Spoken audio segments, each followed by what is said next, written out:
Previously damaged areas are more prone to new injuries, but that does not mean that they will always be painful. This is something that I talk a lot about with my patients, particularly when we're looking at, for example, a annular fissure or a pain that's coming from a tear in the disc. And so I have gone through, a lot of low back pain over the past 10 years. It's what got me into this whole space.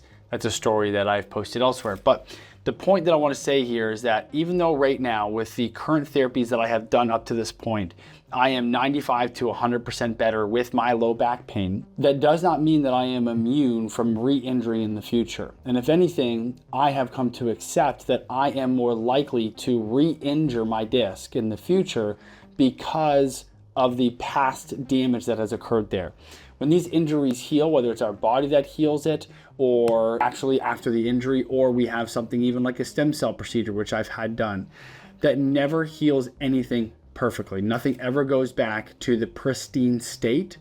If this injury occurs, after the age of 4 to 8 years old, whatever that age range is going to be, where we get scarless healing.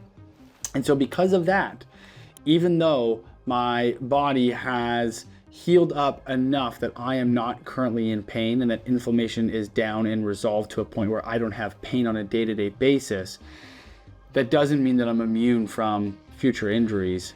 And because there is scar tissue in that area where healing has occurred, it means that I'm more at risk. And that's something that I have to accept, and that everybody who has an injury who then gets out of pain has to accept, is that pain can come back because it's a weak link, because it has been damaged in the past. And so something to think about as you're navigating is that we just have to be cognizant, and we have to think about how to prevent this in the future. So for me personally, I am with a really, really good physical therapist and strength trainer in order to try to protect my back from future injuries. So that way I reduce my risk of re-injuring it.